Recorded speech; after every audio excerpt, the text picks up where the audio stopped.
Hashem, let's go to chapter 27, verse 1, and this is one of the most interesting, controversial, exciting passages to wrap our heads around. Vayhi ki zaken Yitzchak, when Isaac grew older, v'techena einav mirot, his eyes grew dim from being able to see. Vayikra es Esav b'no gadol, called Esav his elder son. Vayomer elav b'ni, and he said to him, my son. Vayomer elav hineni. And his son responded, here I am. So, hold on one second.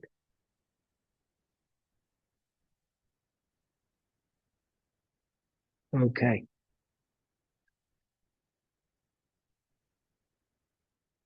So when Isaac grew older and his eyes grew dim, and he called his elder son, and he said to him, my son, and he said, Vayomer elav hineni. He said, here I am.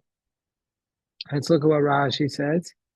That techana, his eyes grew dim, ba'ashnan shel elu, through the smoke of Esav's wives. Umaktirot avodah zarah. They were burning incense to idolatry. The reason why Rashi is talking about Esav's wives, because the previous verse, it tells us that Esav took a woman who was from the Chiti family.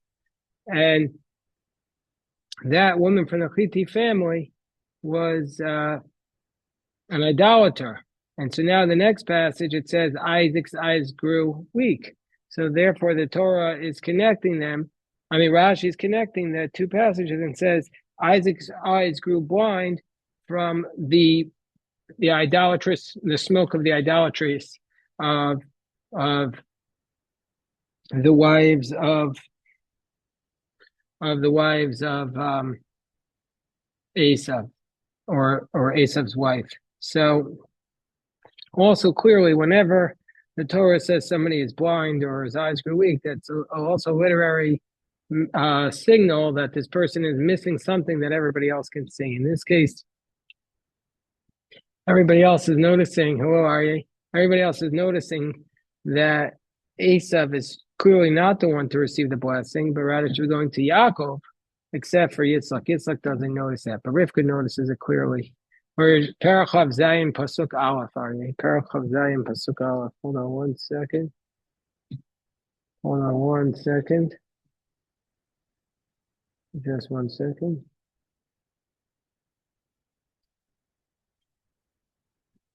So perfect. Hold on. Just gonna make sure our minion is on the way.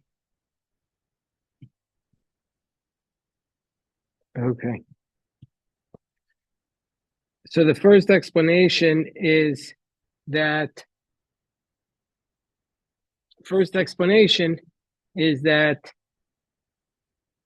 his eyes grew dim from the smoke. Hold on.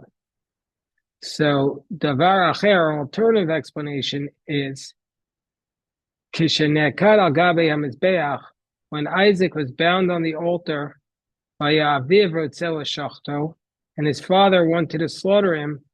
Ba'usa shah, at that moment, niftachu hashamayim v'ra'u malachi hashares v'yubochem v'yardu dimoseim v'nafu al einav v'fikach kol einav. So the second explanation of how Esav's eyes, why Yitzchak's eyes were dim, were unable to see, is because when Isaac was being bound on the altar and his father wanted to slaughter him, at that moment the skies opened, the angels saw Yitzchak, and they were crying.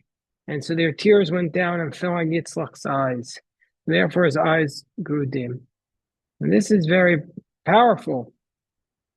That, can you imagine what that even means? What does that even mean? The tears of the angels fell into the eyes of Yitzchak. And why would that cause him to go blind?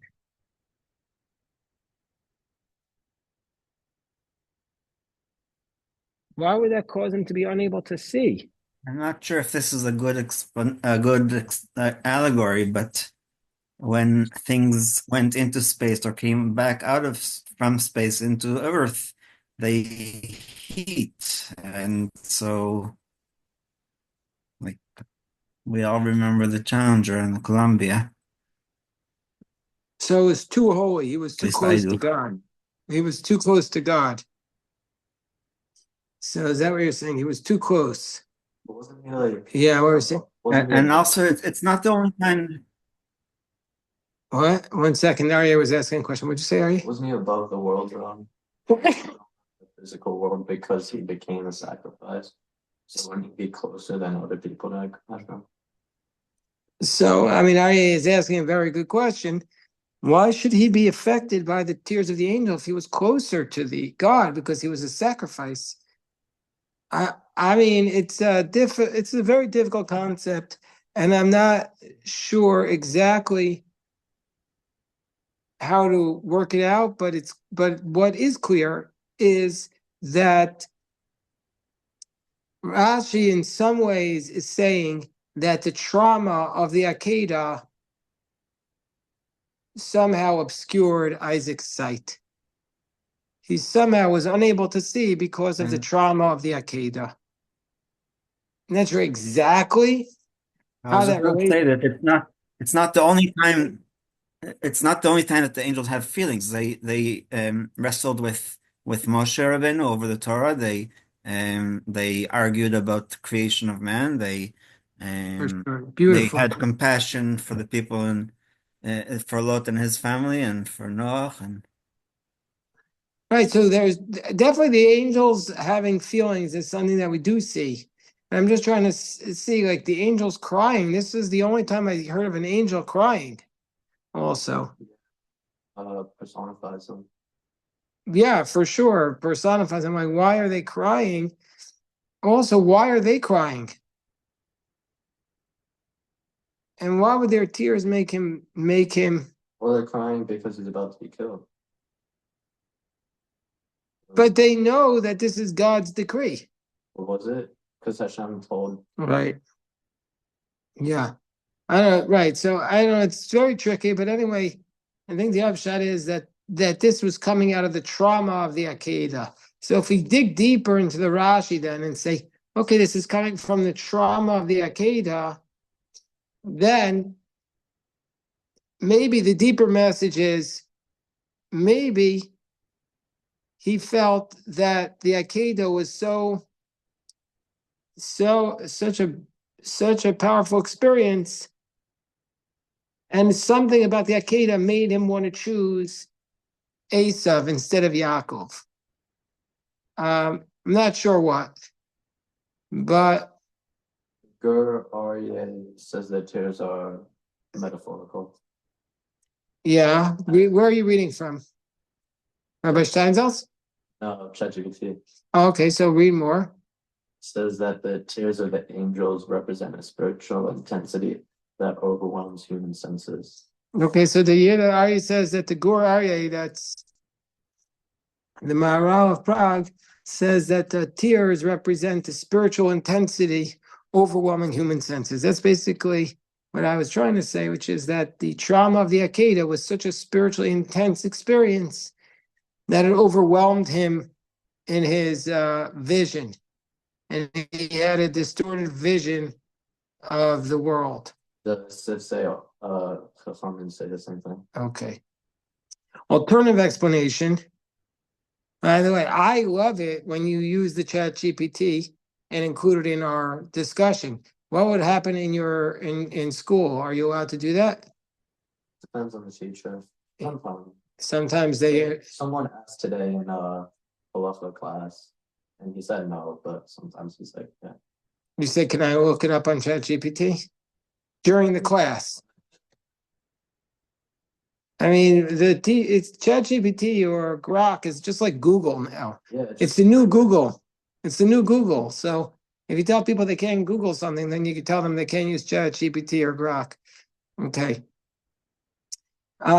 The alternative explanation. Today, Sheyitol Yaakov Esabrachos. That hello, Aviva. Hello, Mordechai. Who's on the phone out there, by the way? David Baldwin. Oh, David, okay.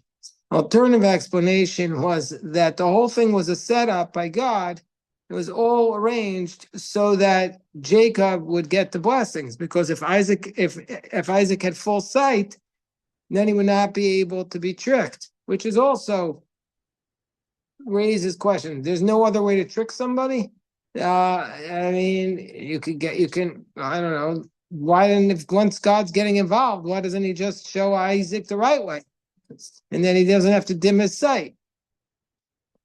These are, I guess, all three explanations are trying to justify Mordechai and Aviva, or chapter 27, verse 1.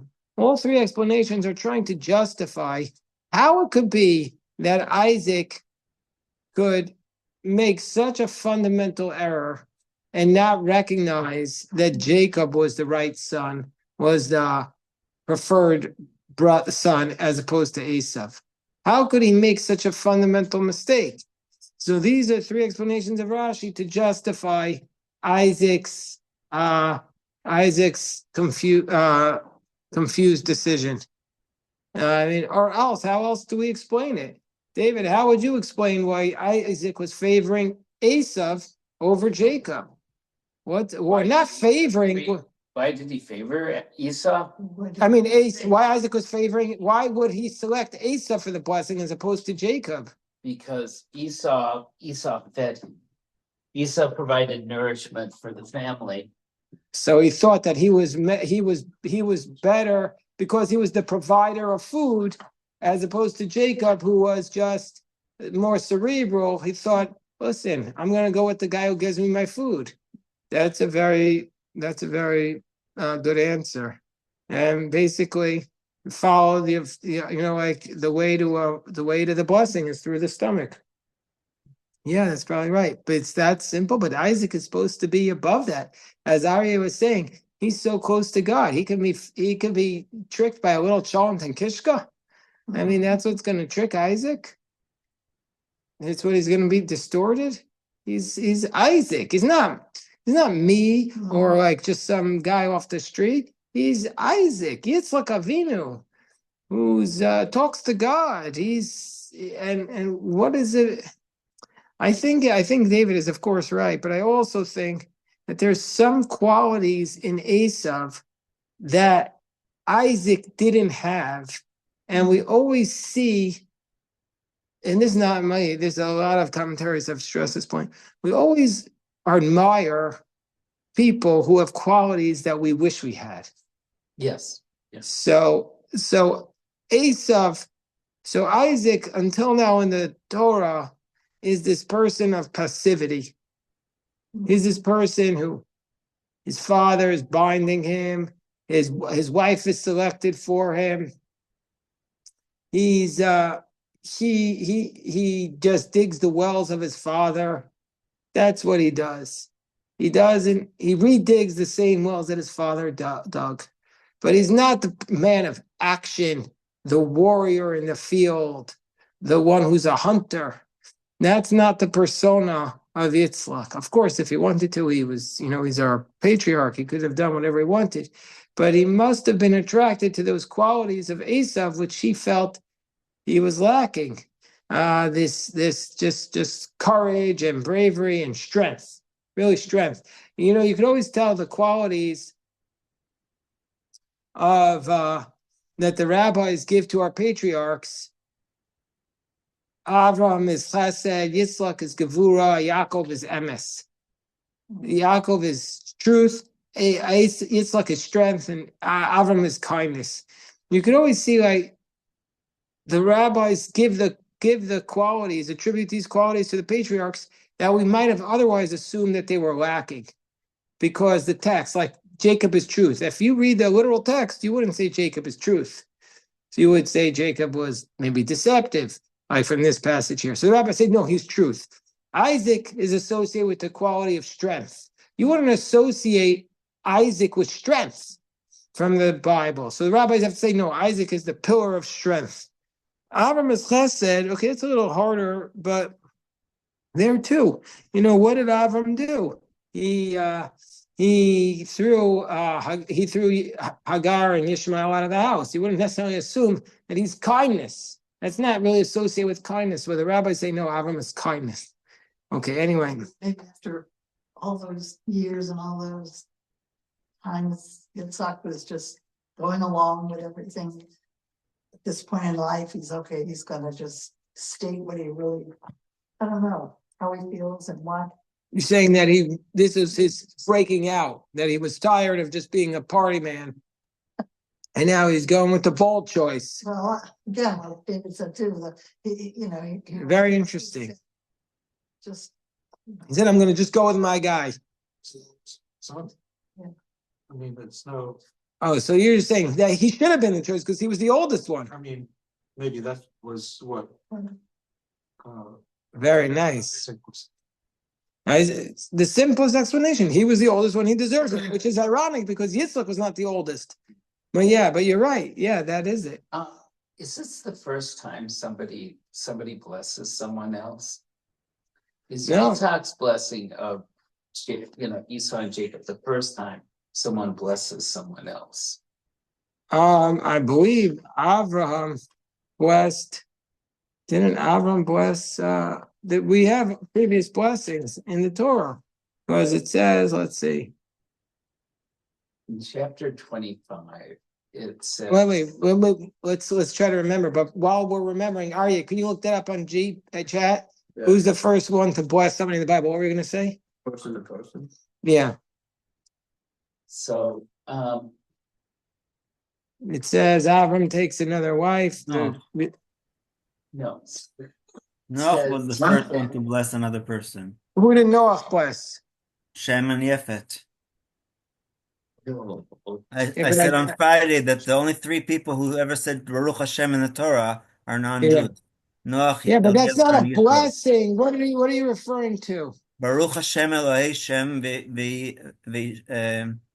Yeah. Yafta Lokim Liyefet.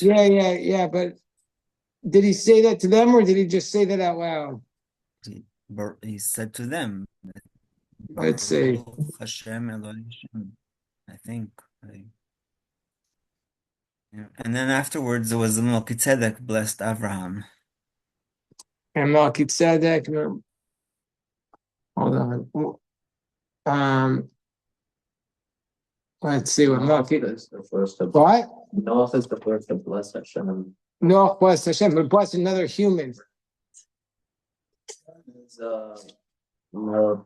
It depends how you put it, where you put the comma. Baruch Hashem Elohei Shem Yafta Lokim Liyefet Vishkon Ba'alei Shem. So.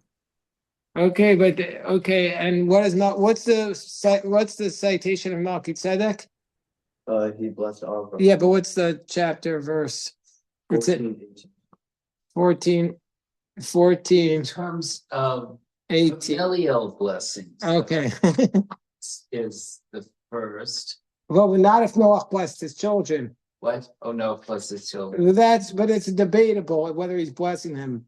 Because it says Noah said, Baruch Hashem, blessed is God, the God of shame. It's not clear if he's blessing shame or Rabbi Yosef was reading him and blessing shame, but I think that that's arguable. So we could go through theory, blessing your child. Right? So go on, David. Yes. So the point I was going to make is that Abraham doesn't bless Yitzhak. God blesses Yitzhak after Abraham dies.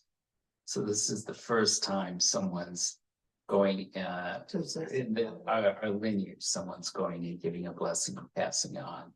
Avram never blessed Yitzhak in the Torah. Yeah. But Avram gave everything that he had to Yitzhak. Correct. And Rashi there, this is why I was confused. Rashi there said that he blessed him. Rashi to chapter 25, verse 5 says, Avram et kosher Yitzhak. And then the pasuk says, Racha di atiki shelo natanlo. He gave him the right to give out blessings. So, and he said to him, the blessing is in your hands to give to whoever you want. So Avram specifically told Yitzhak, you can give a blessing to whoever you want. Right. And now he tries to give it to whoever he wants, and boom, he stopped. That's such an interesting point. Right? David, you're right that it never says that Avram blessed Yitzchak. And how do you think that made Yitzchak feel? Here's Avram who has the right to bless everyone. There's all this estrangement between Abraham and Yitzhak, and there's never like They never resolved. Well, he gave him everything here in chapter 25. He gives him everything. Yeah, he gives him everything. But he didn't give him the blessing. Maybe that was the equivalent of the blessing. I don't know. Okay, let's go back. So we got a little sidetracked because we're just so. Every year I read this and I'm like, how did Yitzchak, make this error? Okay, verse 2. Aryeh, Vakasha, will you read the pasuk for us? Vayomer hine nad sakanti lo yadati yom mosi. Oh, so he says, Yitzchak says to Esav, behold, I am old. I do not know the day of my death. By the way, it wouldn't be like the biggest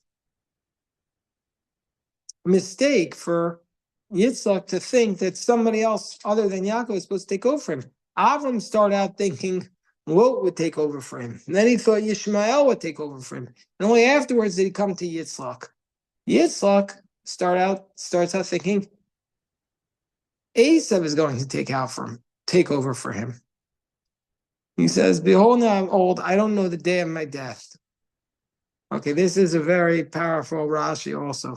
Says Rabbi Yeshua ben Karcha, Im magia adam u'parak avosav.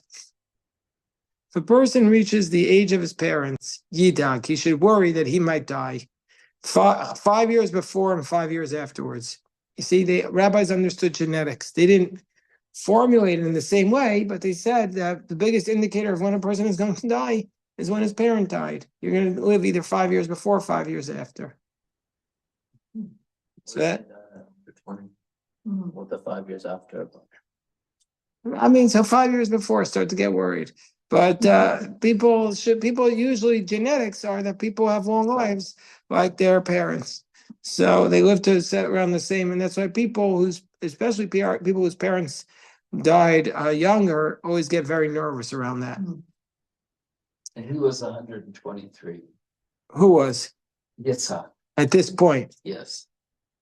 Okay. That's what Rashi says. Right, that's the next line. Yitzhak was 123 years old at this point. How do we know that? Rashi figures it out because in chapter 28 it says Yaakov was 63 when this took place, and Yitzchak was 60 when Yaakov was born. So right now he's 123. But his mother died at 127, so that's why he wants to bless Yaakov, Esav, right now before he dies, like his mother. He said, maybe I'm only going to reach the age of my mother. And she was 127. Good news is he actually lived 5 years after his father's age. Baruch Hashem, he lived to 180. But that's not so good because in our parasha, Rashi says that Avram died at 175. He was supposed to live to 180, but he died at 175 because of the fact that God took him out of this world so he wouldn't see Esav going bad. And that's the day of his bar mitzvah. He died. Avram died. I didn't remember that, but I just wanted to say that he lived for 100 years in Eretz Israel, 75 in Haran, and 100 in Eretz Israel. So 100 in Eretz Israel, that's a good. Yeah. Well, when my father made Aliyah when he was 37, no, 27, and 29, and when he reached 30 years in Israel, he did a party of that he lived longer in Israel than in Canada. So Baruch Hashem. Yeah. Okay, let's read. Very nice. I just think it's it's an interesting statement of anguish that I do not know the day of my death. You know, there are lots of other things he might have said, like, I'm afraid I'm going to die. Feel I'm going to die, something like that, but not knowing the date of your death. Now, if he knew the date of his death, that would mean he would have less anguish, you know. Or I know I'm going to die, and you know, and so you know, I want to be able to give you blessings. I just think it's interesting. So they comment on that in the footnote here. And this is a comment exactly to what Reb David is saying. It's from the Messiah Ilmim. He says, Isaac appears to connect the fact that he does not know the day of his death with his having grown old. But nobody knows the day he will die, irrespective of his age. Rashi, based on the Midrash, explains that Isaac means that now that he has reached a stage of life in which he's susceptible to death, he expects death on any day. Really, you should have that earlier. You should always expect death on any day. That's what it says, that he did not die till many years after this episode. Perhaps due to his inactive life and his blindness, he felt old and frail. He felt it. Before his time. Very nice. Perspective. Very nice. Very nice. And Arya, you had a question. Yeah, from what you said when he died 5 years before he was supposed to not see Asa still there. That's what Rashi says at the beginning of our Do you parsha. believe that the dead can see the physical world? Ask a good question. What do you mean he can't see? He can see well, he can't see while he's alive, but he could see while he's dead. Well, let's see if they comment on that. Let's see what that means. Here, Rashi to why? Because Rashi says, why is he making the lentils stew? I mean, do we though? Do we believe that? I guess maybe they could see, but they can't do much about it. Here it says, and he said, let's see, it says, Avram died so that he should not see his grandson Esav depart for good ways, because that would not have been good old age. Okay, so Avram had been promised that he would have good old age. So if he saw his grandson going down the wrong path, then it wouldn't be fulfillment of that promise. So God says, I'll kill you, and now you have good old age. No problem in your old age, which was a bracha. Okay, we're at chapter 27, verse 3. Eitan, you want to read it for us? Chapter 27, verse 3. Parachav Zayin Pasuk Gimel.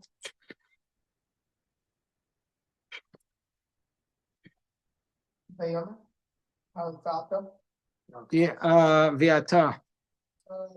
Sana, Velacha, Tayacha, Yeah.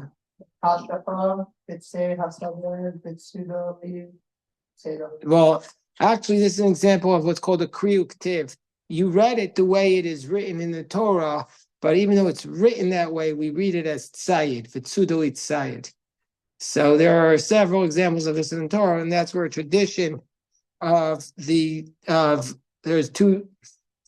a tradition to write it one way and to read it the other way. You had a question, David? No. Wasn't it like originally in like Paleo Hebrew or something? The Torah, we said this in Daf Yomi yesterday, according to one opinion, the Talmud was originally written in what's called Kitav Ivri, and now we read it in Kitav Ashuri, two different texts. Isn't that a fact? No, it's a dispute in the Talmud. What was the original way font in which the Torah was given? Till the Time of Ezra?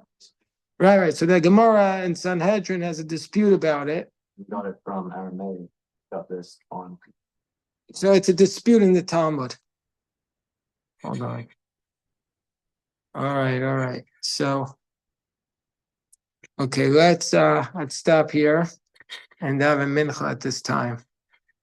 Now, it might look like we're short, but everybody will be here in a second.